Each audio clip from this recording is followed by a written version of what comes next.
ये कहानी है रोहन नाम के लड़के की। रोहन एक ऐसा नाम जिसको उसके घर में इज्जत से कभी नहीं बुलाया गया।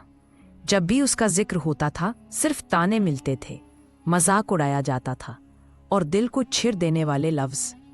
उसका जीवन एक अंधेरा कमरा था जहां हर सुबह नए तानों की रोशनी से शुरू होती थी। रोहन का बाप हर सुबह की चाय के साथ रोहन का दिमाग भी उबाल देता था। तू कुछ नहीं बन सकता, नालायक है तू, हर दिन सिर्फ टाइम बर्बाद करता है। कितनी बार बोला पढ़ाई कर ले, लेकिन तू या तो सोया रहेगा या फिर मोबाइल लेके पड़ा रहता है। रोहन चुप था, ना जवाब ना शिकायत, बस आंखों में कुछ तूफान दबा हुआ था। रोहन रात में खाना खा रहा था। उस रात सब कुछ बदल गया। पिट्टा ने लिमिट पार कर दी थी और रोहन ने अपने आंसू अंदर ही अंदर मार दिए। तू इस घर का बोझ है, मुझे शर्म आती है कि तू मेरा बेटा है। रोहन ने कुछ नहीं बोला, ना गुस्सा ना रोया, बस रात के अंधेरे में बैठे बैठे एक फैसला लेता है कि मैं सबको इतना बुरा लगता हूं ना, तो ठीक है, मैं इस घर को, इस गांव को छोड़ कर चला जाता हूं। रोहन सिर्फ 100 रुपए लेके निकल गया।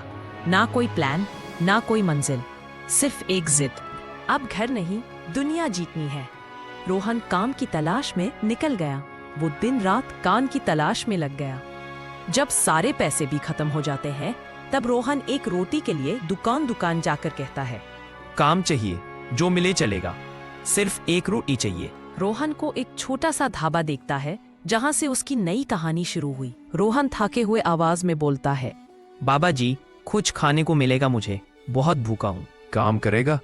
बर्तन धोने पड़ेंगे। रोहन तुरंत कहता है, हाँ बाबा जी, मैं सब कुछ कर लूंगा, मुझे सिर्फ एक मौका चाहिए। बाबा ने उसकी आंखों में जुनून देखा और उसके लिए ढाबे का दरवाजा खोल दिया। रोहन ने बर्तन धोए, हाथ जले, पैर सूज गए, पर कभी हारा नहीं।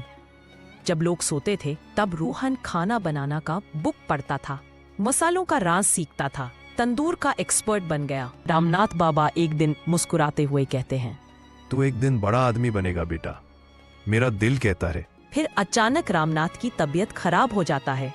रामनाथ रोहन से कहता है, और रोहन, अब मेरी तबीयत सही नहीं रहती है और मेरा कोई बेटा भी नहीं है। तो बेटा, अब ये सब तेरा है, तुझे अब इसे दिल से संभालना है। रोहन आंखों में आंसू लेके कहता है, हाँ बाबा, मैं सिर्फ ढाबा नहीं, अपनी पहचान बनाऊंगा। और देखते देखते रोहन का ढाबा शहर का सबसे फेमस ढाबा बन गया। हर प्लेट में सिर्फ स्वाद नहीं, एक कहानी थी। एक दिन ढाबे के गेट पर खड़ा था एक बुढ़ा आदमी, आंखों में शर्म और पछतावा। रोहन ने उसे देखा और पहचान गया, क्योंकि वो बूढ़ा आदमी और कोई नहीं बल्कि रोहन के पिताजी थे। मैं गलत था, मुझे माफ कर दे। और ये ढाबा किसका है? पिताजी, आपके इस नालायक बेटे का पिताजी आए, मेरे लिए वही काफी है। रोहन, एक लड़का जो कभी नालायक के नाम से जाना जाता था, आज वो हजारों के लिए एक मिसाल बन चुका है।